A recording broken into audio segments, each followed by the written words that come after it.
Hola, ¿qué tal? Buen día. Feliz lunes de literatura latinoamericana. Espero que estén muy bien. Es increíble que hoy sea 31 de agosto. Es increíble que estemos por empezar el mes de septiembre. No sé a ustedes, pero yo creo que en el fondo mi año sigue sin empezar, ¿no? Eh, Estoy un poco sorprendida con eso. Hoy miraba el calendario y decía, ¿dónde se fueron todos estos meses? Si no fuera sobre todo por mi hijo más chiquito, que es tan visible el cambio, pensaría que no ha pasado, no ha pasado el año que no vivimos, ¿no? 2020. Bueno, un poco la idea de la clase de hoy es ver a Juan Carlos Onetti. Nosotros vamos a ver, por supuesto, muy abuelo de pájaro, su obra, una obra muy vasta, muy rica y que marcó en buena medida una época. Hacia el final de la clase también les voy a explicar cuál es la consigna. Las consignas, por supuesto, como digo siempre, las van haciendo en la medida de sus posibilidades, cuando pueden. La idea es que también les sirvan a ustedes para reflexionar sobre algunas cosas vinculadas a la escritura y vinculadas también a los autores y autoras que venimos trabajando, ¿no? Para la clase que viene, de paso, eso sí ya se los adelanto, vamos a ver a Clarice Lispector. Entramos en una parte un poco bajón del programa. No, la obra del Inspector es fenomenal, para mí extraordinaria, así que... pero es verdad que tenía antes otro autor y decidí cambiarlo para que no sea tan garrón. Eh, bien. Decía que hoy vamos a empezar con Juan Carlos Onetti. Ah, perdón, lo del Inspector no me acuerdo si ya lo terminé de decir. Entonces tienen ahí qué es lo que vamos a trabajar de ella. Van a trabajar dos cuentos, Felicidad clandestina y La mujer más pequeña del mundo. Traté de elegir uno muy popular, uno bastante desconocido. Y el fragmento, el comienzo de una novela del Inspector, la novela es Un soplo de vida y el comienzo es una especie como de prólogo, sería llamado Pulsaciones. Eso es lo que vamos a trabajar de ella. Ya lo tienen subido, o lo tengo programado para que se suba en un ratito. Eh, Eso junto con el material extra sobre el autor que nos compete en el día de hoy, que es Juan Carlos Sonetti. ¿Sí? Eh, Puse algunas cosas variopintas en el archivo del material extra, porque me parece que está bueno que ustedes tengan como también para elegir qué es lo que quieren leer de eso, qué es lo que les parece convocante o ver, ¿no? Porque también subí una entrevista. Bien, Onetti nació en 1909 y murió en 1994, nació en Montevideo y murió en Madrid. Llevaba viviendo en Madrid varios años. Ahora vamos a ver por qué. Tuvo un poco a la manera de lo que habíamos visto con Quiroga, fíjense muchos años después, pero a la manera de lo que habíamos visto con Quiroga, eh, la vida y la producción literaria de Onetti estuvo repartida entre las dos orillas del Río de la Plata, ¿no? Una parte en Montevideo, otra parte en Buenos Aires. Buena parte de su obra incluso en realidad se publicó primero acá, en Buenos Aires. Eso obedece como a la pequeña industria editorial uruguaya, por un lado, eh, y también a la enorme acogida que tuvo la obra de Donetti, vamos a ver por qué en este lugar, ¿no? Tiene una obra, les decía, bastante profusa, 12 novelas en total, una serie de libros también de cuentos, trabajó buena parte de su vida como periodista, creo que esa parte de su obra creo que no ha sido recogida, quizás sería interesante.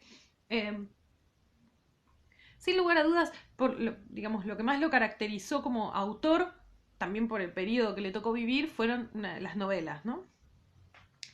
De esas novelas, lo más famoso es lo que llamamos la trilogía de Santa María, que son 3 novelas que están ambientadas en un mismo espacio, ¿no? Un mismo espacio, ahora vamos a ver a qué nos referimos con espacio en este caso. Las novelas son La vida breve, El astillero y Junta cadáveres, ¿no? La primera es del 50, la segunda es del 61 y la última es del 64. Antes de ir sobre eso, decirles dos cositas. En el 76 se tuvo que ir al exilio, Onetti. En el 76 en Uruguay, él estaba viviendo en Montevideo en ese momento. Estaba Bordaberry, Bordaberry había empezado como presidente constitucional, después en una especie como de autogolpe de Estado se había convertido en un presidente de facto, y en una especie como de estrategia muy extraña, muy loca, porque además Onetti no era un tipo particularmente con una vocación política demasiado importante en su obra. Lo mandaron a encerrar en un manicomio, en definitiva. Así que bueno, después de esa experiencia, que fueron unos meses muy arduos para él, logró que hicieron un petitorio, otros amigos escritores y demás, y lo lograron sacar y inmediatamente se lo llevaron para Madrid, es donde vivió hasta el fin de sus días.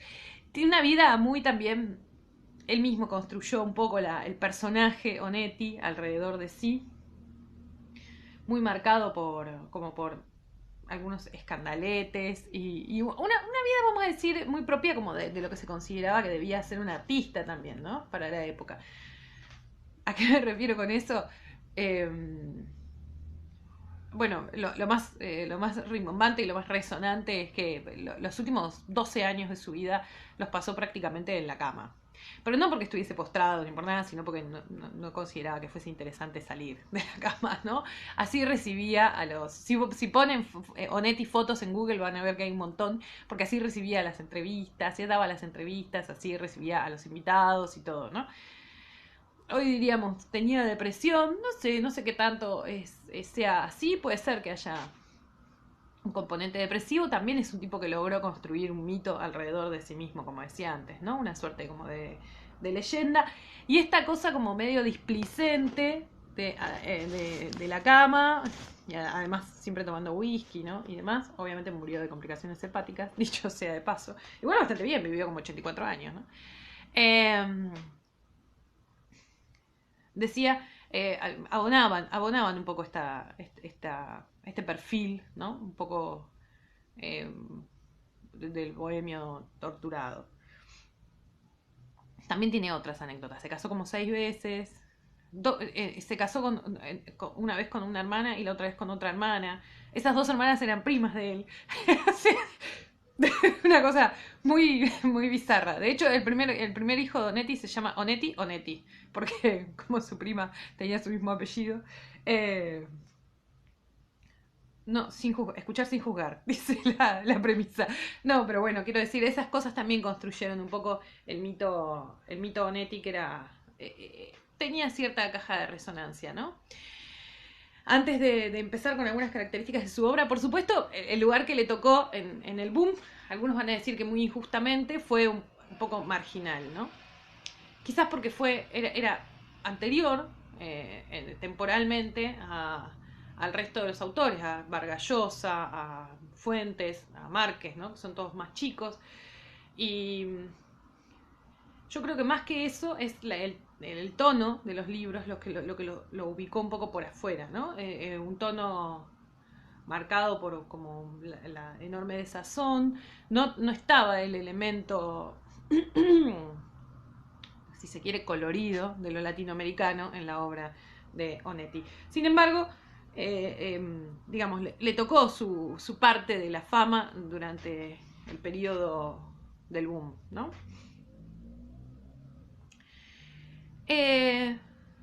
Estaba pensando en las propias declaraciones de, no sé, de Vargas Llosa, por ejemplo, que Vargas Llosa sostiene que es como uno de los grandes escritores ignorados del boom, ¿no? Iba a ser crítica de vuelta con Vargas Llosa y ahora me doy cuenta que como grabo los videos tengo que ser menos venenosa en las cosas que digo, porque después quedan grabadas, tengo que ser menos venenosa. Bien. Cuando hablamos de Onetti, vamos a hablar de algunas marcas como estilísticas y sobre todo algunas influencias clave en la obra del autor. Yo creo que la primera influencia que tenemos que señalar es alguien de quien venimos hablando largo y tendido en esta materia, que es William Faulkner, ¿no? Como ustedes recordarán cuando empezamos a ver a Rulfo e hicimos una introducción de en qué medida Faulkner había marcado a los autores de esa generación y después también a los autores del boom, hablábamos sobre perdón, una característica particular que tiene la obra de Faulkner, perdón, que es el trabajo sobre la construcción de un espacio, ¿sí? Yoknapatawpha, Yoknapataupa, o como le quieran decir, un nombre impronunciable, que es el espacio que construye Faulkner, donde se desarrollan todas las acciones. Si no se acuerdan de eso, vayan al video de Rulfo, en la introducción hablo bastante al respecto. Este espacio donde se desarrollan todas las acciones de buena parte de su obra, bueno, es algo que trataron de remedar, nosotros habíamos visto, ¿no? Por ejemplo, Rulfo, con el espacio que construye para Pedro Páramo y para buena parte de sus cuentos, y también, y sobre todo, Onetti, con la construcción de este Santa María, que es el espacio en el que se desarrollan estas 3 novelas que decía constituyen la trilogía de Santa María, pero también buena parte de los cuentos. De hecho, este cuento va a estar ambientado en Santa María. ¿Qué es Santa María? Vieron, como yo decía, Yoknapataupa era como una especie de arquetipo de los pueblos del sur de los Estados Unidos. Era todos los pueblos y ninguno al mismo tiempo. Bueno, Santa María va a ser una especie como de mezcla de las grandes ciudades ribereñas del cono sur, ¿no? O sea, va a ser un poco Montevideo, otro poco Buenos Aires, otro poco Rosario, que por otro lado son los espacios en los que se desenvolvía Onetti, ¿no? Tiene que ver también con su propia experiencia personal. Hago mención a esto y en cualquier texto que ustedes vayan a leer hay un montón escrito al respecto, porque Santa María, la construcción del espacio determina también buena parte de la forma narrativa que encuentra para sus relatos, ¿sí? Quiero decir, no es solamente la coordenada espacial la que determina Santa María, sino también un tono, ¿no es cierto? Sino también una serie de universos de lo probable y de lo posible. La otra gran influencia que van a encontrar ustedes cada vez que se menciona a Onetti es, sin lugar a dudas, la influencia del existencialismo, ¿sí? La corriente filosófica pero cuyos máximos exponentes son Sartre y Camus, y también Simone de Beauvoir. Tiene la característica esta, decíamos, ¿no? Por un lado de trabajar con esta idea de que, como dicen ellos, la existencia precede a la esencia. Perdón. Y proponen como una suerte de ética de la responsabilidad, entre muchas otras cosas. Para mí, una de las cosas más interesantes que tomó, antes de eso, el existencialismo tuvo una enorme cabida una enorme llegada en el cono sur, en Argentina particularmente, ¿sí? Ustedes saben que Argentina es, como siempre lo decimos acá, tremendamente francófila. Como dice un amigo mío, alguien se tira un pedo en Francia y hay alguien acá oliéndolo. La Argentina es muy francófila, no así el resto de América Latina, por lo menos no tan marcadamente. Pero en Argentina el movimiento del existencialismo caló muy hondo en el ámbito de la cultura. El existencialismo además proponía una suerte como además de una ética, como decía antes, una estética.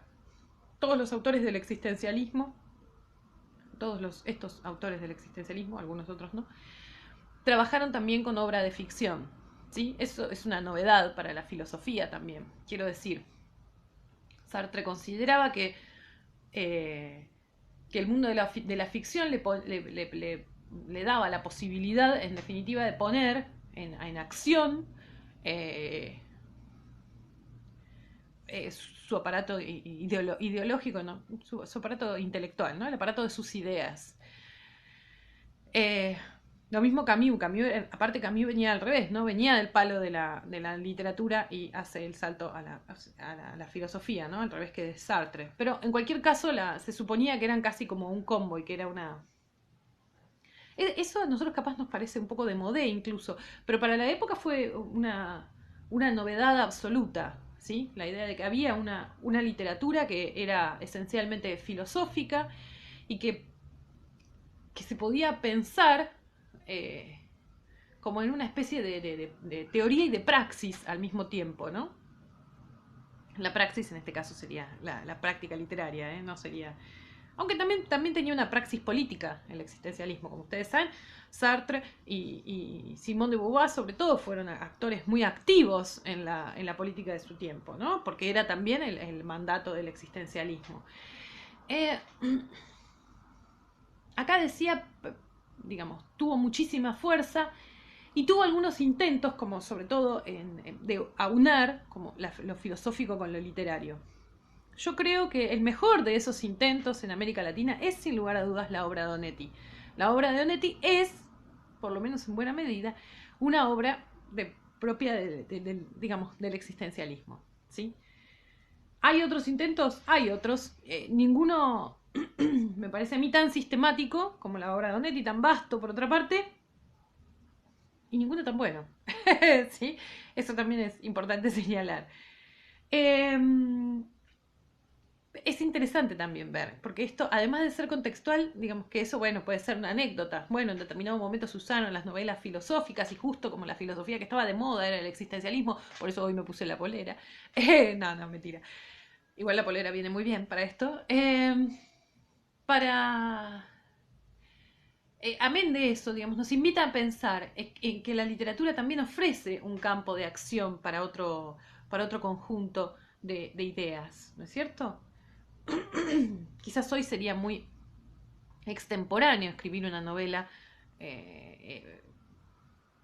existencialista, aunque estoy pensando que alguna novela de José Pablo Feynman también están dentro de la misma tónica, pero bueno, él también ya es un tipo mayor.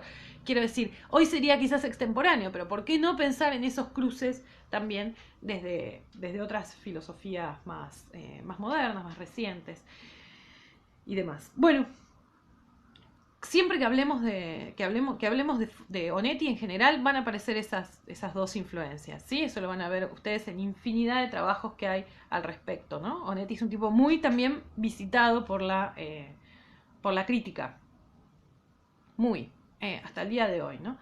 Quizás el trabajo crítico más importante y más interesante sea el de Josefina Ludmer. En un rato vamos a hablar sobre ella, que tiene una serie escribió una serie de ensayos, pero el más importante de ellos es un libro que publicó que se llama Onetti, Los procesos de construcción del relato.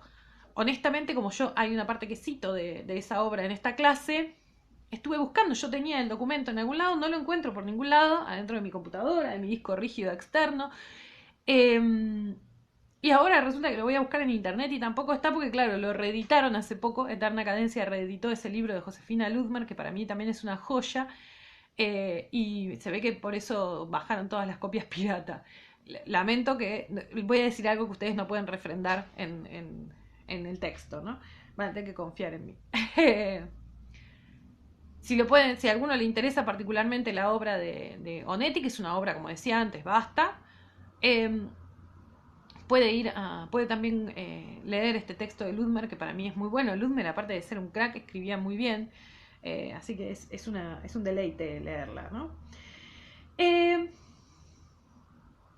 Después vamos a ir sobre cuál es la hipótesis de Ludmer. Primero me gustaría que viéramos algunas cosas sobre el texto. El infierno tan temido en realidad fue publicado por primera vez, como decía antes, en una revista. Lo que sí les decía es que había trabajado en el ámbito de la prensa durante mucho tiempo. Van viendo que es como un común denominador de los autores del periodo. Otra vez, nadie vivía de la literatura para ese momento, parece más o menos, pero para ese momento nadie vivía de la literatura, sí se podía vivir de la prensa. En el caso de Onetti, además de publicar cuentos como Quiroga, trabajaba literalmente como periodista, ¿no? Fue publicada, decía, por primera vez en el 57, en una revista argentina, primero, mucho antes que saliera en Montevideo, y nos plantea como temática, digamos, una suerte de mensaje ambiguo, ¿no? Eso es lo que el mismo Onetti decía. El mensaje es como el de que hay como dos fuerzas que son irreconciliables, la fuerza del amor y la de la venganza. Él mismo decía, el mito alrededor del cuento, el cuento ustedes saben que tuvo muchísima popularidad, de hecho fue llevado al cine. Después, si quieren, podemos hablar un poco sobre la adaptación al cine y cuáles son como los problemas que uno puede identificar ahí. A mí no me gusta mucho lo de comparar qué es mejor, si un libro, una película, porque me parece que son dos lenguajes diferentes, no tendrían por qué ser comparables, es como comparar el inglés y el español.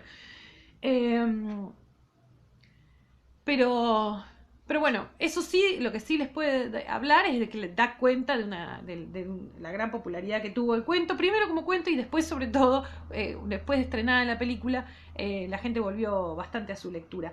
El mito alrededor, decía, de este cuento tan popular, supuestamente dice que Onetti lo tomó de una anécdota real, no propia, por supuesto, o no sé por qué, por supuesto, pero no propia, pero sí de una anécdota real que alguien le contó, ¿no? Él decía, la anécdota central del texto dice, a la promesa de un amor que todo lo resiste, sobreviene un quiebre del pacto y la relación del macho ofendido, ¿no? Y la reacción, perdón, del macho ofendido.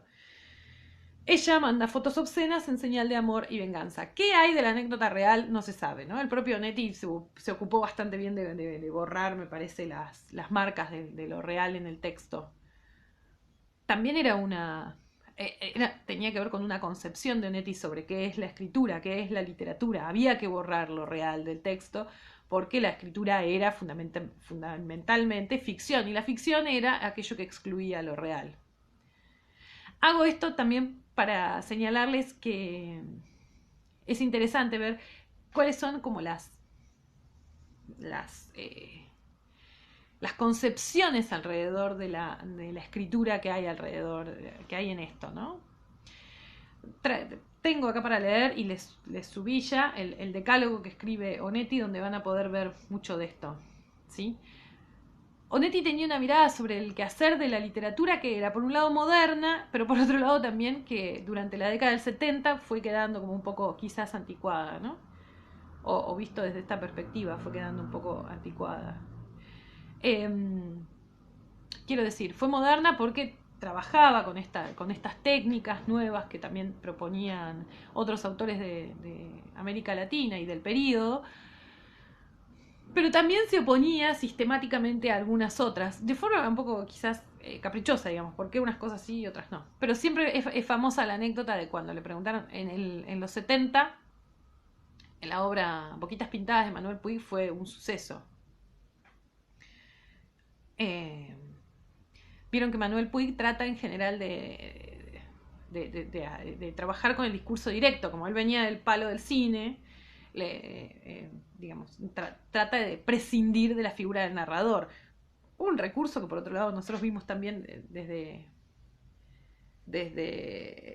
Rulfo para acá. Sin embargo, Vanetti cuando le preguntaron por Puig, muy chicaneramente le dijo, yo realmente ese muchacho, Manuel Puig, no sé cómo escribe. Sé cómo hablan sus personajes, pero él no sé cómo escribe. No sé si escribe bien o mal porque no está en el texto.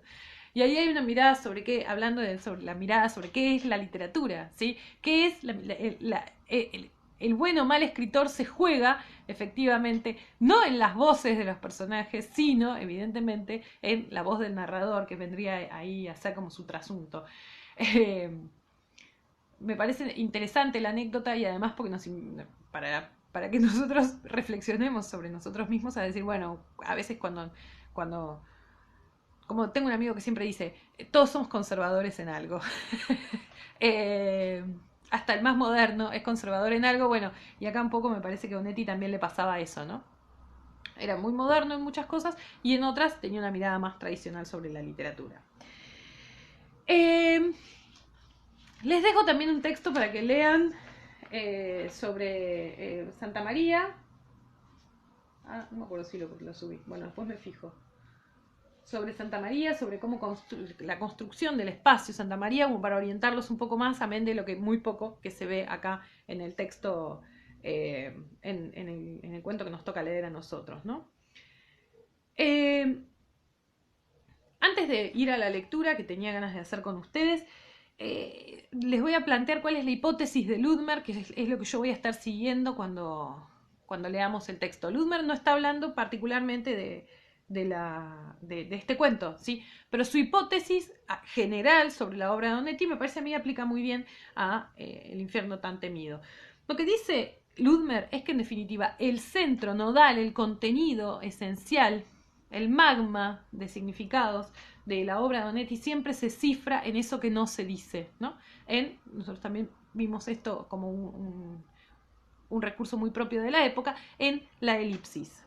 Dice al respecto, ¿no? Dice, La obra de Onetti siempre se trata sobre contar algo que jamás encuentra su núcleo de significado. En este caso particular, en este cuento en particular, la gran elipsis es concretamente el contenido de las fotos. Van a ver ustedes que la foto está y no está en el texto al mismo tiempo, ¿sí? La técnica fragmentaria de presentar la fotografía le sirve a Onetti para este borramiento que es en definitiva la huella más importante de la totalidad de su producción, ¿no? Fíjense, les traigo una cita de Ludmer que, como decía antes, ustedes no podrán refrendar porque no conseguí el texto para mandarles. La escritura es la que establece y trabaja la falta, tanto ontológica como epistemológica, porque se funda en ella, pone en escena, representa la pérdida, porque se postula como metáfora y transposición. En definitiva, la esencia ontológica del texto es la falta. La falta, lo que no se dice, ¿no? Esta elipsis es mucho más que un recurso. Es un programa estético, casi una mirada sobre el mundo, en definitiva, esta que plantea Onetti, o por lo menos lo que Ludmer entiende en la obra de Onetti, ¿no? Dice, es una metáfora del mundo, esto de centrar la atención en eso que no aparece.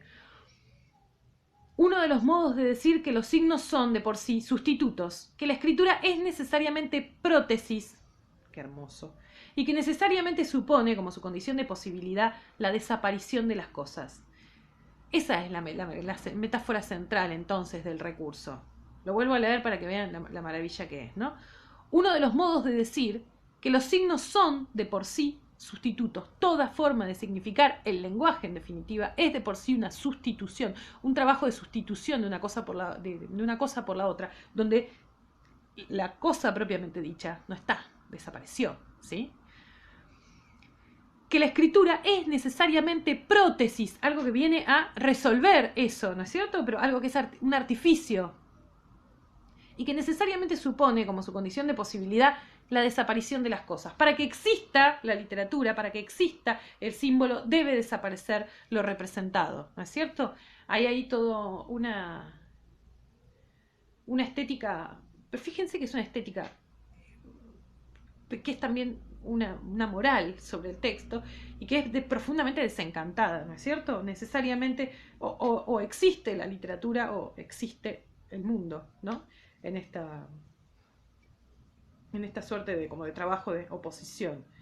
La elisión, entonces, el trabajo de elidir en Onetti, no es un recurso, sino es un programa a la vez, como decía antes, estético y ético sobre la vida, ¿sí? En este trabajo de elidir, de ocultar, de no mostrar, hay una mirada sobre el mundo, ¿no? Hay un trabajo cognoscitivo sobre el mundo.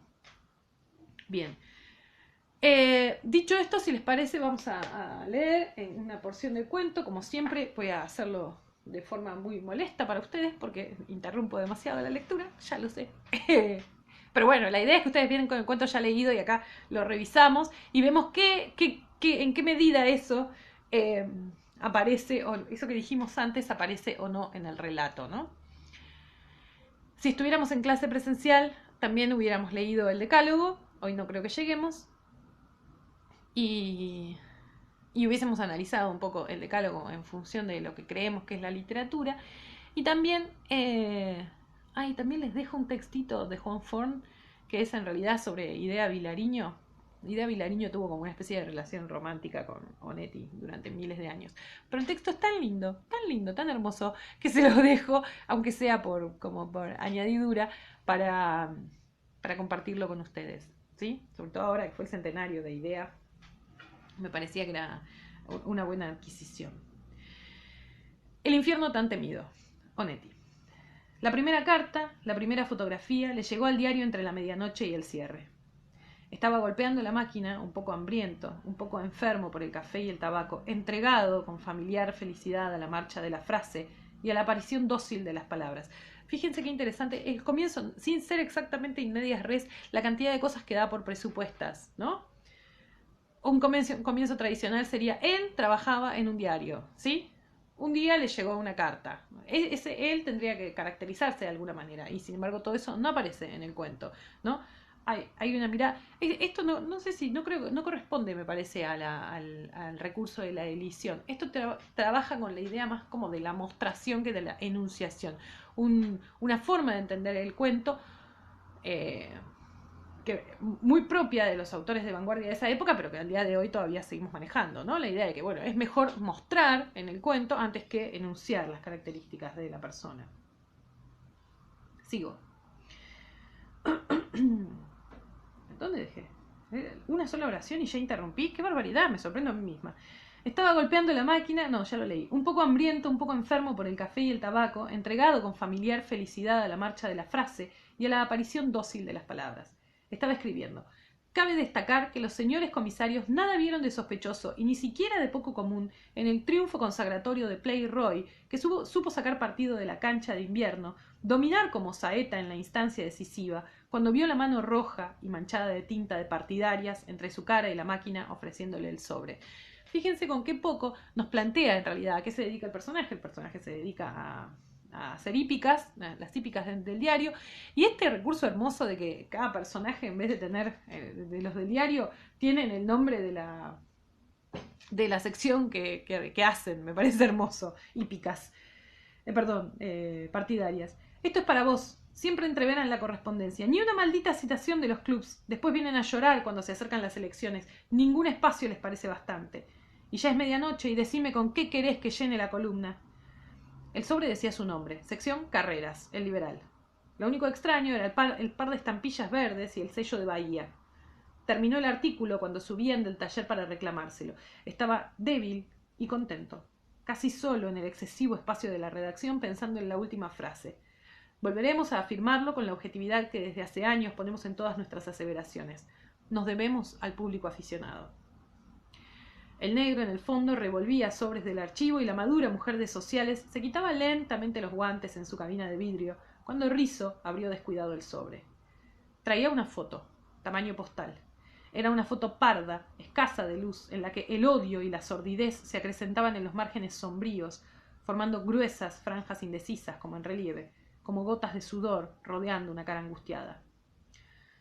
Vio por sorpresa, no terminó de comprender, supo que iba a ofrecer cualquier cosa por olvidar lo que había visto. ¿Vieron la descripción de la foto? ¿Ven lo que es describir sin describir? Decir sin decir. La vuelvo a leer. Era una foto parda, escasa de luz en la que el odio y la sordidez se acrecentaban en los márgenes sombríos, formando gruesas franjas indecisas, como en relieve, como gotas de sudor rodeando una cara angustiada. Observen, la descripción es más la descripción de la impresión que la de la foto en sí misma, ¿no? O sea, tiene el carácter, es como una especie de descripción tramposa. Tiene el aspecto de ser una descripción de la foto, pero en realidad no lo es. Guardó la fotografía en un bolsillo y se fue poniendo el sobre todo mientras Sociales salía fumando de su garita de vidrio con un abanico de papeles en la mano. «Hola», dijo ella. «¿Ya me ve? A estas horas recién termina el sarao». Rizzo la miraba desde arriba, el pelo claro, teñido, las arrugas del cuello, la papada que caía redonda y puntiaguda como un pequeño vientre, las diminutas, excesivas alegrías que le adornaban la ropa. Es una mujer, también ella. Ahora le miro el pañuelo rojo en la garganta, las uñas violetas en los dedos viejos y sucios de tabaco, los anillos y pulseras, el vestido que le dio en pago un modisto y no un amante, los tacos interminables, tal vez torcidos, la curva triste de la boca, el entusiasmo casi frenético que le impone a las sonrisas. Todo va a ser más fácil si me convenzo de que también ella es una mujer. Fíjense, casi como un ejercicio como de compensación. Después de la descripción tramposa, viene esta descripción que es ciertamente como innecesaria de la compañera de trabajo, ¿no? Parece una cosa hecha por gusto, planeada. Cuando yo llego usted se va, como si siempre me estuviera disparando. Hace un frío de polo afuera. Me dejan el material como me habían prometido, pero ni siquiera un nombre, un epígrafe. Adivine, equivóquese, publique un disparate fantástico. No conozco más nombres que el de los contrayentes, y gracias a Dios. Abundancia y mal gusto, eso es lo que había. Agasajaron a sus amistades con una brillante recepción en casa de los padres de la novia. Ya nadie se casa en sábado. Prepárese, viene un frío de polo desde la Rambla. Cuando Rizzo se casó con Gracia César, nos unimos todos en silencio, suprimimos los vaticinios pesimistas. Por aquel tiempo, ella estaba mirando a los habitantes de Santa María desde las carteleras de El Sótano, cooperativa teatral, desde las paredes hechas vetustas por el final del otoño, intacta a veces, con bigotes de lápiz o desgarrada por uñas rencorosas, por las primeras lluvias, otra. Volvía a medias la cabeza para mirar la calle, alerta, un poco desafiante, un poco ilusionada por la esperanza de convencer y ser comprendida. Delatada por el brillo sobre los lacrimales que había puesto la ampliación fotográfica de Estudios Orlov. Había también en su cara la farsa del amor por la totalidad de la vida, cubriendo la busca resuelta y exclusiva de la dicha. Fíjense que esto funciona casi como una prolepsis, ¿no? Nosotros que ya lo leímos, sabemos el final de Gracias César. Fíjense que la estructura del relato siempre va a ser así, ¿no? Aparece la foto, esta descripción mentirosa, la descripción que no describe, diríamos, y después hay un flashback. En este caso el flashback es a cuando conoció a Gracias César, quién era Gracias César y cómo se casaron, ¿no? Lo cual estaba bien, debe haber pensado él. Era deseable y necesario. Coincidía con el resultado de la multiplicación de los meses de viudez de Rizzo por la suma de innumerables madrugadas idénticas de sábado en que había estado repitiendo con acierto actitudes corteses de espera y familiaridad en el prostíbulo de la costa. Un brillo, el de los ojos del afiche, se vinculaba con la frustrada destreza con que él volvía a hacerle el nudo a la siempre flamante y triste corbata de luto, frente al espejo ovalado y móvil del dormitorio del prostíbulo. Se casaron y Rizzo creyó que bastaba con seguir viviendo como siempre, pero dedicándole a ella, sin pensarlo, sin pensar casi en ella, la furia de su cuerpo, la enloquecida necesidad de absolutos que lo poseía durante las noches alargadas. Ella imaginó en Rizzo un puente, una salida, un principio. Había atravesado virgen 2 noviazgos, un director, un actor, tal vez porque para ella el teatro era un oficio además de un juego, y pensaba que el amor debía nacer y conservarse aparte, no contaminado por lo que se hace para ganar dinero y olvido. Con uno y otro estuvo condenada a sentir en las citas, en las plazas, la Rambla o el café, la fatiga de los ensayos, el esfuerzo de adecuación, la vigilancia de la voz y de las manos. Qué hermosa forma, ¿no? Como que hablando, ven que no es solo las fotos. La elipsis es en todo. En lugar de decir la cosa, la circunvala, la rodea. Presentía su propia cara siempre un segundo antes de cualquier expresión, como si pudiera mirarla o palpársela. Actuaba animosa e incrédula. Medía sin remedio su farsa y la del otro, el sudor y el polvo del teatro que los cubrían inseparables signos de la edad. Cuando llegó la segunda fotografía, desde Asunción, y con un hombre visiblemente distinto, Rizzo temió, sobre todo, no ser capaz de soportar un sentimiento desconocido que no era ni odio ni dolor, que moriría con él sin nombre, que se emparentaba con la injusticia y la fatalidad, con el primer miedo del primer hombre sobre la tierra, con el nihilismo y el principio de la fe. La segunda fotografía le fue entregada por policiales un miércoles de noche. Bien, o sea, terminó el flashback, este primer flashback de la historia de ellos, vuelve en este caso a la segunda fotografía. La intriga del relato en realidad va a tener que ver en por qué Gracia decide vengarse de esa manera, ¿no? Si es que el relato tiene una intriga, se sostiene sobre esa incógnita, ¿no? ¿Por qué? ¿Qué es lo que la lleva a ella a vengarse de semejante forma de Rizzo? Nosotros, digamos, ya lo sabemos, ¿no? Él le había hecho una promesa de amor absoluto, ella decidió probar ese amor, él la mandó a la mierda y la execró por completo, y entonces esta es su forma de vengarse de eso.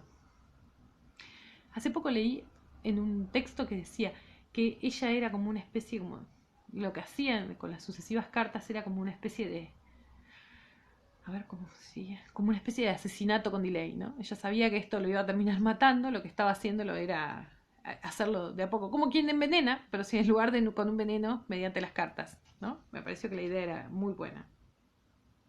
No sé si esa fue la idea de Onetti, pero me parece que la idea es genial, ¿no? Quiero decir, otra vez vuelvo a interrumpir, pero quiero decir que no solo es veneno lo que se ingiere, ¿no? Hay otras cosas también hay otras formas de envenenarse. Sigo. La segunda fotografía ya lo leí. Decidió romper el sobre sin abrirlo. Lo guardó y recién en la mañana del jueves, mientras su hija lo esperaba en la sala de la pensión, se permitió una rápida mirada a la cartulina antes de romperla sobre el watercloth. También aquí el hombre estaba de espaldas. Pero había mirado muchas veces la foto de Brasil. La conservó durante un día entero y en la madrugada estuvo imaginando una broma, un error, un absurdo transitorio. Le había sucedido ya, había despertado muchas veces de una pesadilla, sonriendo servil y agradecido a las flores de las paredes del dormitorio. Estaba tirado en la cama cuando extrajo el sobre del saco y la foto del sobre. Bueno, dijo en voz alta, está bien, es cierto y es así. No tiene ninguna importancia. Aunque no lo viera, sabría qué sucede. Al sacar la fotografía con el disparador automático, al revelarla en el cuarto oscurecido bajo el brillo rojo y alentador de la lámpara, es probable que ella haya previsto esta reacción de Rizzo, este desafío, esta negativa a librarse en el furor. Había previsto también, o apenas deseado, con pocas, mal conocidas esperanzas, que él desenterrara de la evidente ofensa, de la indignidad asombrosa, un mensaje de amor. Hermoso este paréntesis, ¿no? Qué genial. Volvió a protegerse antes de mirar. Estoy solo, cita, estoy solo y me estoy muriendo de frío en una pensión de la calle Piedras en Santa María. En cualquier madrugada, solo y arrepentido de mi soledad, como si la hubiera buscado, orgulloso como si la hubiera merecido. En la fotografía, la mujer sin cabeza clavaba ostentosamente los talones en un borde de diván. Aguardaba la impaciencia del hombre oscuro, agigantado por el inevitable primer plano. Estaría segura de que no era necesario mostrar la cara para ser reconocida. En el dorso, su letra calmosa decía Recuerdos de Bahía. Genial la descripción que no describe, ¿no? Fíjense que en realidad el punctum de esta fotografía no narrada está en los talones clavados en el borde del diván, ¿no? Genial. En la noche correspondiente a la segunda fotografía pensó que podía comprender la totalidad de la infamia y aún aceptarla, pero supo que estaban más allá de su alcance la deliberación, la persistencia, el organizado frenesí con que se cumplía la venganza. Midió su desproporción, se sintió indigno de tanto odio, de tanto amor, de tanta voluntad de hacer sufrir. Cuando Gracia conoció a Rizzo, pudo suponer muchas cosas actuales y futuras. Ahí vamos con el segundo flashback, ¿no? Adivinó su soledad mirándole la barbilla y un botón del chaleco. Adivinó que estaba amargado y no vencido, y que necesitaba un desquite, y no quería enterarse. Durante muchos domingos le estuvo mirando en la plaza antes de la función con cuidadoso cálculo, la cara hosca y apasionada, el sombrero pringoso abandonado en la cabeza, el gran cuerpo indolente que él empezaba a dejar engordar. Pensó en el amor la primera vez que estuvieron solos, o en el deseo de atenuar con su mano la tristeza del pómulo y la mejilla del hombre. También pensó en la ciudad, en que la única sabiduría posible era la de resignarse a tiempo. Tenía 20 años y Rizzo 40. Se puso a creer en él, descubrió intensidades de la curiosidad, se dijo que solo se vive de veras cuando cada día rinde su sorpresa. Durante las primeras semanas se encerraba para reírse a solas, se impuso adoraciones fetichistas, aprendió a distinguir los estados de ánimo por los olores, se fue orientando para descubrir qué había detrás de la voz, de los silencios, de los gustos y de las actitudes del cuerpo del hombre. Amó a la hija de Rizzo y le modificó la cara, exaltando los parecidos con el padre. No dejó el teatro porque el municipio acababa de subvencionarlo y ahora tenía ella en el sótano un sueldo seguro, un mundo separado de su casa, de su dormitorio, del hombre frenético e indestructible. No buscaba alejarse de la lujuria, quería descansar y olvidarla, permitir que la lujuria descansara y olvidara. Hacía planes y los cumplía. Estaba segura de la infinitud del universo del amor, segura de que cada noche les ofrecería un asombro distinto y recién creado. Todo, insistía Rizzo, absolutamente todo puede sucedernos y vamos a estar siempre contentos y queriéndonos. Todo, ya sea que invente Dios o que inventemos nosotros. Ahí está la promesa, ¿no? En realidad nunca antes había tenido una mujer y creía fabricar lo que ahora le estaban imponiendo, pero no era ella quien lo imponía. Gracias, César, hechura de Rizzo, segregada de él para completarlo, como el aire al pulmón, como el invierno al trigo. La tercera foto demoró 3 semanas. Venía también de Paraguay y no le llegó al diario, sino a la pensión, y se la trajo a la mucama al final de una tarde que él despertaba de un sueño en que le había sido aconsejado defenderse del pavor y la demencia, conservando toda futura fotografía en la cartera y hacerla anecdótica, impersonal, inofensiva, mediante el centenar de distraídas miradas diarias.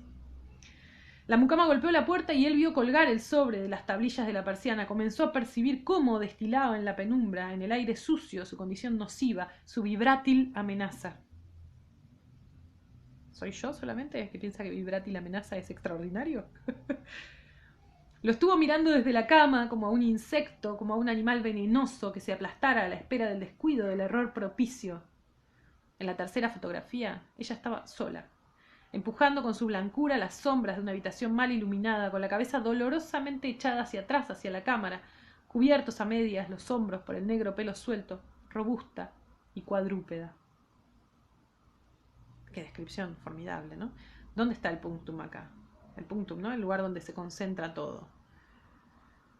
Yo creo que está en la cabeza dolorosamente echada hacia atrás,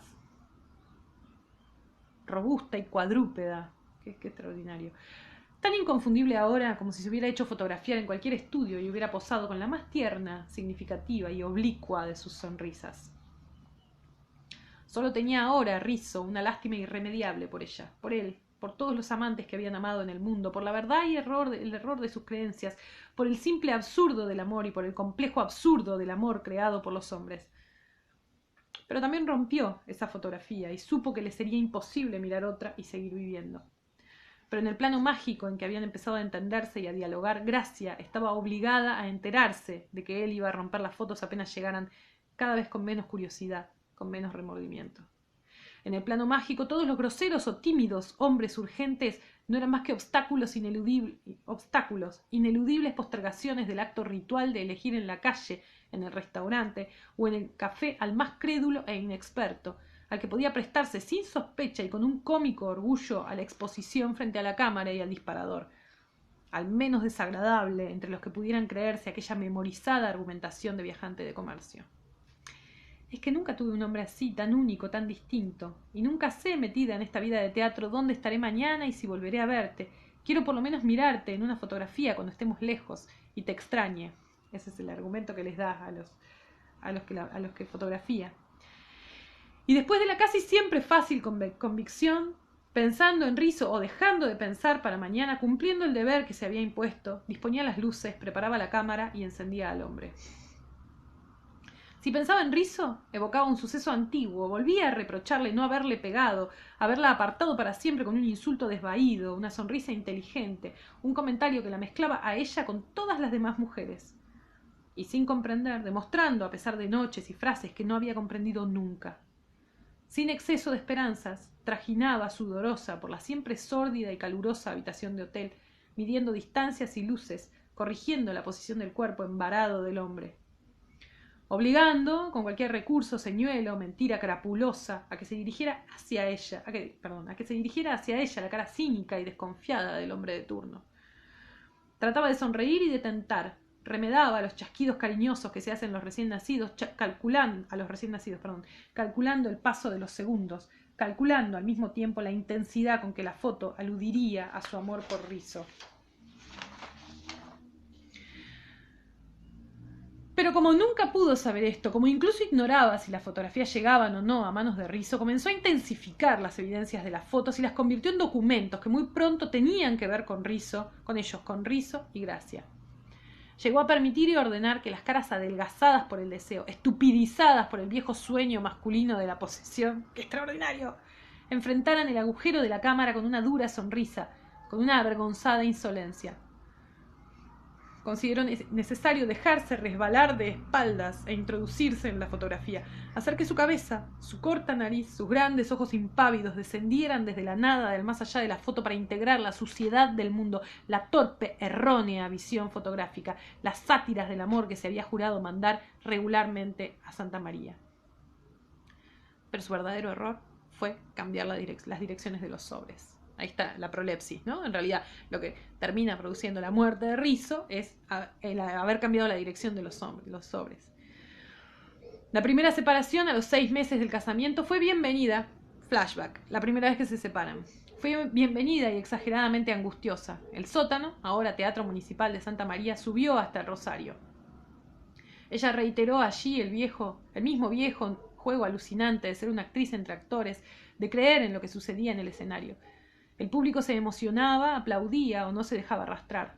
Puntualmente se imprimían programas y críticas y la gente aceptaba el juego y lo prolongaba hasta el fin de la noche, hablando de lo que había visto y oído, y pagado para ver y oír, conversando con cierta desesperación, con cierto acicateado entusiasmo de actuaciones, decorados, parlamentos y tramas. De modo que el juego, el remedo alternativamente melancólico y embriagador que ella iniciaba acercándose con lentitud a la ventana que caía sobre el fiord, estremeciéndose y murmurando para toda la sala, tal vez, pero yo también llevo una vida de recuerdos que permanecen extraños a los demás, también era aceptado en el rosario. Siempre caían naipes en respuesta al que ella arrojaba, el juego se formalizaba y ya era imposible distraerse y mirarlo desde afuera. La primera separación duró exactamente 52 días, y Rizzo trató de copiar en ellos la vida que había llevado con Gracia César durante los 6 meses de matrimonio. Ir a la misma hora, al mismo café, al mismo restaurante, a ver a los mismos amigos, repetir en la Rambla silencios y soledades, caminar de regreso a la pensión sufriendo obcecado las anticipaciones del encuentro, removiendo en la frente y en la boca las imágenes excesivas que nacían de recuerdos perfeccionados o de ambiciones irrealizables. Eran 10 o 12 cuadras, ahora solo y más lento, a través de noches molestadas por los vientos tibios y helados, sobre el filo inquieto que separaba la primavera del invierno. Le sirvieron para medir su necesidad y su desamparo, para saber que la locura que compartían tenía por lo menos la grandeza de carecer de futuro, de no ser medio para nada. En cuanto a ella, había creído que Rizzo daba un lema al amor común cuando susurraba, tendido, con fresco asombro, abrumado: todo puede suceder y vamos a estar siempre felices y queriéndonos. Otra vez, ¿no? El leitmotiv de la promesa. Ya la frase no era un juicio, una opinión, no expresaba un deseo, les era dictada e impuesta, era una comprobación, una verdad vieja. Nada de lo que ellos hicieran o pensaran podría debilitar la locura, el amor sin salida, sin alteraciones. Todas las posibilidades humanas podían ser utilizadas y todo estaba condenado a servir de alimento. Creyó que fuera de ello, fuera de la habitación, se extendía un mundo desprovisto de sentido, habitado por seres que no importaban, poblado por hechos sin valor. Así que solo pensó en Rizzo, en ellos, cuando el hombre empezó a esperarla en la puerta del teatro, cuando la invitó y la condujo, cuando ella misma se fue quitando la ropa. Fíjense la forma elíptica también de plantear el adulterio, ¿no?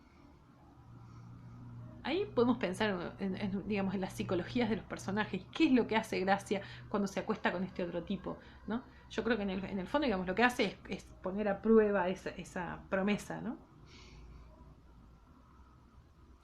Era la última semana en el Rosario y ella consideró inútil hablar de ello en las cartas a Rizzo, porque el suceso no estaba separado de ellos.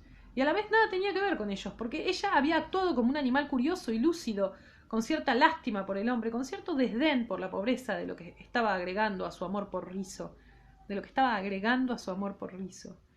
Y cuando volvió a Santa María, prefirió esperar hasta una víspera de jueves, porque los jueves Rizzo no iba al diario, hasta una noche sin tiempo, hasta una madrugada idéntica a las 25 que llevaban vividas. Lo empezó a contar antes de desvestirse, con el orgullo y la ternura de haber inventado simplemente una nueva caricia. Apoyado en la mesa, en mangas de camisa, él cerró los ojos y sonrió. Otra vez, otra elipsis, ¿no? No cuenta cómo le dice a Rizzo esto. Después la hizo desnudar y le pidió que repitiera la historia, ahora de pie, moviéndose descalza sobre la alfombra y casi sin desplazarse, de frente y de perfil, dándole la espalda y balanceando el cuerpo mientras lo apoyaba en una pierna y otra. Qué descripción también de la humillación, ¿no? Fíjense. A veces ella veía la cara larga y sudorosa de Rizzo, el cuerpo pesado, apoyándose en la mesa, protegiendo con los hombros el vaso de vino. Y a veces solo los imaginaba, distraída por el afán de fidelidad en el relato, por la alegría de revivir aquella peculiar intensidad de amor que había sentido por Rizzo en el Rosario, junto a un hombre de rostro olvidado, junto a nadie, junto a Rizzo. Bueno, ahora te vestís otra vez, dijo él con la misma voz asombrada y ronca que había repetido que todo era posible, que todo sería para ellos. Ella le examinó la sonrisa y volvió a ponerse las ropas. Durante un rato estuvieron los dos mirando los dibujos del mantel, las manchas, el cenicero con el pájaro de pico quebrado. Después él terminó de vestirse y se fue. Dedicó su jueves, su día libre, a conversar con el doctor Guiñazú, a convencerlo de la urgencia del divorcio, a burlarse por anticipado de las entrevistas de reconciliación. Hubo después un tiempo largo y malsano en el que Rizzo quería volver a tenerla y odiaba simultáneamente la pena y el asco de todo imaginable reencuentro. Decidió después que necesitaba a Gracia, y ahora un poco más que antes, que era necesaria la reconciliación y que estaba dispuesto a pagar cualquier precio siempre que no interviniera su voluntad, siempre que fuera posible volver a tenerla por las noches sin decir que sí, ni siquiera con su silencio. Volvió a dedicar los jueves a pasear con su hija y a escuchar la lista de predicciones cumplidas que repetía la abuela en las sobremesas. Tuvo de gracia noticias cautelosas y vagas. Comenzó a imaginarla como una mujer desconocida, cuyos gestos y reacciones debían ser adivinados o deducidos, como una mujer preservada y solitaria entre personas y lugares que le estaba predestinada y a la que tendría que querer, tal vez desde el primer encuentro. Casi un mes después del principio de la separación, Gracia repartió direcciones contradictorias y se fue de Santa María. No se preocupe, dijo Guiñazú, conozco bien a las mujeres y algo así estaba esperando.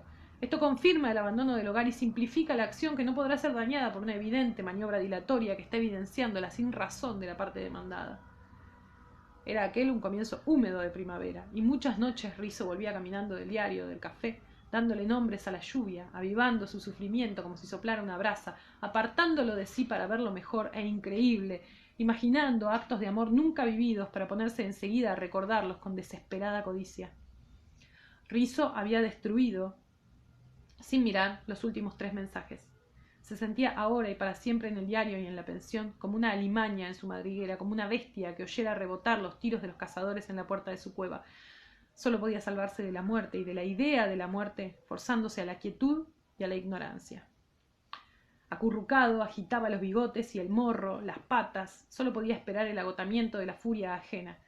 Sin permitirse palabras ni pensamientos, se vio forzado a empezar a entender, a confundir a la Gracia que buscaba y elegía hombres y actitudes para las fotos, con la muchacha que había planeado muchos meses atrás vestidos, conversaciones, maquillajes, caricias a su hija para conquistar a un viudo aplicado al desconsuelo, a este hombre que ganaba un sueldo escaso y que solo podía ofrecer a las mujeres una asombrada, leal incomprensión. ¡Qué hermoso! Había empezado a creer que la muchacha que le había escrito largas y exageradas cartas en las breves separaciones veraniegas del noviazgo era la misma que procuraba su desesperación y su aniquilamiento enviándole las fotografías. Y llegó a pensar que siempre el amante que ha logrado respirar en la obstinación sin consuelo de la cama el olor sombrío de la muerte está condenado a perseguir, para él y para ella, la destrucción, la paz definitiva de la nada. Pensaba en la muchacha que se paseaba del brazo de 2 amigas en la tarde de la Rambla, vestida con los amplios y taraseados vestidos de tela endurecida, que inventaba e imponía el recuerdo, y que atravesaba la obertura del barbero, que coronaba el desconcierto dominical de la banda para mirarlo un segundo. Pensaba en aquel relámpago en que ella hacía girar su expresión enfurecida de oferta y desafío, en que le mostraba de frente la belleza casi varonil de una cara pensativa y capaz, en que lo elegía a él, entontecido por la viudez. Y poco a poco iba admitiendo que aquella era la misma mujer desnuda, un poco más gruesa, con cierto aire de aplomo y de haber sentado cabeza, que le hacía llegar fotografías desde Lima, Santiago y Buenos Aires. Bien, ¿vieron dónde terminó el flashback anterior? El flashback anterior, como es el que condensa, en definitiva, lo más importante del relato, fue el más largo, ¿no? Y ahora viene toda la vida de Rizzo tratando de ignorar esas cartas que le iban llegando, las últimas 3 que había logrado no abrir, ¿no? ¿Por qué? No, ¿por qué no? Llegó a pensar. ¿Por qué no aceptar que las fotografías, su trabajosa preparación, su puntual envío se originaban en el mismo amor, en la misma capacidad de nostalgia, en la misma congénita lealtad? La próxima fotografía le llegó desde Montevideo. Ni al diario ni a la pensión, y no llegó a verla. Salía una noche del Liberal cuando escuchó la renguera del viejo Lanza persiguiéndolo en los escalones. La tos estremecida a su espalda, la inocente y tramposa frase del prólogo. Fueron a comer al Baviera y Rizzo pudo haber jurado, después haber estado sabiendo que el hombre descuidado, barbudo, enfermo, que metía y sacaba en la sobremesa un cigarrillo humedecido, de la boca hundida, que no quería mirarle a los ojos, que recitaba comentarios obvios sobre las noticias que UP había hecho llegar al diario durante la jornada, estaba impregnado de gracia, o del frenético aroma absurdo que destila el amor. Gracia se aviva, se da cuenta de que él no estaría recibiendo las cartas ya seguramente y se la manda a otro, ¿no? Que es tremendo. De hombre a hombre, dijo Lanza con resignación, o de viejo que no tiene más felicidad en la vida que la discutible de seguir viviendo. De un viejo a usted, y yo no sé, porque usted se sabe quién es usted. Porque nunca se sabe quién es usted. Sé de algunos hechos y he oído comentarios, pero ya no tengo interés en perder el tiempo creyendo o dudando, da lo mismo. Cada mañana compruebo que sigo vivo, sin amargura y sin dar las gracias. Arrastro por Santa María y por la redacción una pierna enferma y la arteriosclerosis. Me acuerdo de España, corrijo las pruebas, escribo y a veces hablo demasiado, como esta noche. Recibí una sucia fotografía y no es posible dudar sobre quién la mandó. Tampoco puedo adivinar por qué me eligieron a mí. Al dorso dice, para ser donada a la colección de Rizzo, o cosa parecida. Me llegó el sábado y estuve 2 días pensando si dársela o no. Llegué a creer que lo mejor era decírselo, porque mandarme eso a mí es una locura sin atenuantes, y tal vez a usted le haga bien saber que está loca. Ahora está usted enterado, solo le pido permiso para romper la fotografía sin mostrársela. Rizzo dijo que sí, y aquella noche, mirando hasta la mañana a la luz del farol de la calle en el techo del cuarto, comprendió que la segunda desgracia, la venganza, era esencialmente menos grave que la primera, la traición, pero también mucho menos soportable. Sentía su largo cuerpo expuesto como un nervio al dolor del aire, sin amparo, sin poder inventarse un alivio. La cuarta fotografía no iba dirigida a él. La tiró sobre la mesa la abuela de su hija el jueves siguiente. La niña se había ido a dormir y la foto estaba nuevamente dentro del sobre. Cayó entre el sifón y la dulcera. Y la dulcera, largo, atravesado y teñido por el reflejo de una botella, mostrando entusiastas letras en tinta azul. La cuarta fotografía directamente se la manda a la casa de la hija, ¿no? Comprenderás que después de esto, tartamudeó la abuela. Revolvía el café y miraba la cara de Rizzo, buscándole en el perfil el secreto de la universal inmundicia, la causa de la muerte de su hija, la explicación de tantas cosas que ella había sospechado sin coraje para creerlas. Qué microrrelato extraordinario, ¿no? Todo lo que piensa la mujer es que esto comprueba todas sus sospechas sobre la muerte de su propia hija, ¿no? La primera mujer de Rizzo. Comprenderás, repitió sin furia, con la voz cómica y envejecida. Pero no sabía que era necesario comprender, y Rizzo tampoco comprendía, aunque se esforzara mirando el sobre que había quedado enfrentándolo con un ángulo apoyado en el borde del plato. Afuera la noche estaba pesada y las ventanas abiertas de la ciudad mezclaban al misterio lechoso del cielo, los misterios de las vidas de los hombres, sus afanes y sus costumbres. Volteado en su cama, Rizzo creyó que empezaba a comprender que como una enfermedad, como un bienestar, la comprensión ocurría en él, liberada de la voluntad y de la inteligencia. Sucedía simplemente desde el contacto de los pies con los zapatos hasta las lágrimas que le llegaban a las mejillas y al cuello. La comprensión sucedía en él, y él no estaba interesado en saber qué era lo que comprendía, mientras recordaba o estaba viendo su llanto, su quietud, la alargada pasividad del cuerpo en la cama, la comba de las nubes en la ventana, escenas antiguas y futuras. Veía la muerte y la amistad con la muerte, el ensoberbecido desprecio por las reglas que todos los hombres habían consentido acatar, el auténtico asombro de la libertad. Hizo pedazos la fotografía sobre el pecho sin apartar los ojos del blancor de la ventana, lento y diestro, temeroso de hacer ruido o interrumpir. Sintió después el movimiento de un aire nuevo, acaso respirado en la niñez, que iba llenando la habitación y se extendía con pereza inexperta por las calles y los desprevenidos edificios para esperarlo y darle protección mañana y en los días siguientes. Estuvo conociendo hasta la madrugada, como a ciudades que le habían parecido inalcanzables, el desinterés, la dicha sin causa, la aceptación de la soledad. Y cuando despertó a mediodía, cuando se aflojó la corbata y el cinturón y el reloj pulsera mientras caminaba sudando hasta el pútrido olor a tormenta de la ventana, lo invadió por primera vez un paternal cariño hacia los hombres y hacia los hombres que habían hecho y construido. Había resuelto averiguar la dirección de Gracia, llamarla o irse a vivir con ella. Aquella noche en el diario fue un hombre lento y feliz. Actuó con torpezas de recién nacido, cumplió su cuota de cuartillas con las distracciones y errores que es común perdonar a un forastero.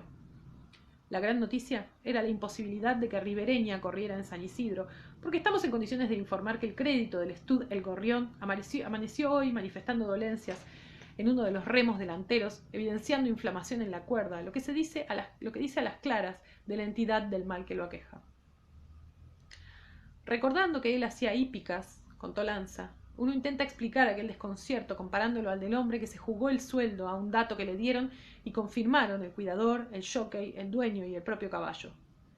Porque aunque tenía, según se sabrá, los más excelentes motivos para estar sufriendo y tragarse sin más todos los sellos de somníferos de todas las boticas de Santa María, lo que me estuvo mostrando media hora antes de hacerlo no fue otra cosa que el razonamiento y la actitud de un hombre estafado. Un hombre que había estado seguro y a salvo y ya no lo está. No logra explicarse cómo pudo ser, qué error de cálculo produjo el desmoronamiento. porque en ningún momento llamó yegua a la yegua que estuvo repartiendo las soeces fotografías por toda la ciudad. Y ni siquiera aceptó caminar por el puente que yo le tendía, insinuando sin creerla la posibilidad de que la yegua, en cueros y alzada como prefirió divulgarse, o mimando en el escenario los problemas ováricos de otras yeguas hechas famosas por el Teatro Universal, la posibilidad de que estuviera loca de atar. Nada. Él se había equivocado, y no al casarse con ella, sino en otro momento que no quiso nombrar. La culpa era de él, y nuestra entrevista fue increíble y espantosa, porque ya me había dicho que iba a matarse, y ya me había convencido de que era inútil, y también grotesco, y otra vez inútil argumentar para salvarlo. Y hablaba fríamente conmigo, sin aceptar mis ruegos de que se emborrachara. Se había equivocado, insistía. Él, y no la maldita arrastrada que le mandó la fotografía a la pequeña al colegio de hermanas. Tremendo, ¿no? La última fotografía. Tal vez pensando que abriría el sobre la hermana superiora, acaso deseando que el sobre llegara intacto a las manos de la hija de Rizzo, segura esta vez de acertar en lo que Rizzo tenía de veras vulnerable. Hermoso, ¿no? Y aparece ese narrador, medio raro la estructura ahí, aparece ese narrador testigo que es Lanza, para contar el final del relato. Extraordinario. ¿Vieron la forma en la que circunvala la descripción de las fotografías? Pero la forma en la que circunvala todo en realidad. Al final le dice, lo entendió, yo me equivoqué, y no le dice tampoco nunca nada a Lanza, ¿no? De qué es en lo que se equivocó, ¿no? El momento en el que la culpa de todo es la de él.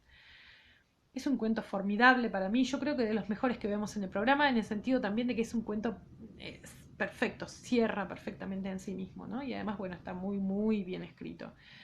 Bueno, la consigna que tienen para hacer hoy es una consigna como muy tangencial a todo esto, ¿sí? Me parece a mí que este relato, ustedes lo habrán visto eso, se funda en la descripción de estas fotografías. Bueno, eso es una técnica bastante usada en la literatura. Yo les pongo ahí dos ejemplos muy concretos. Uno es el comienzo del Aleph, el cuento de Borges, donde la vida de Beatriz Viterbo, de una forma muy sintética, se nos cuenta a partir de las fotografías que tiene, que conserva su familia en la casa. Y la otra es un fragmento de un guión, en realidad el guión de la película Historias Extraordinarias de Mariano Ginás,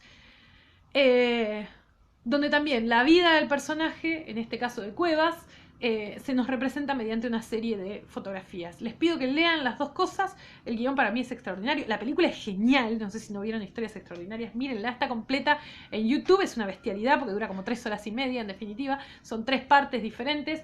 Les pido, o 4 horas. Les pido que la miren, es una película genial. La van a disfrutar enormemente. Aparte es una película enteramente hecha a partir de voces en off, ¿no? Se supone que es un recurso perimido del cine y sin embargo lo trabaja de una manera excepcional la película.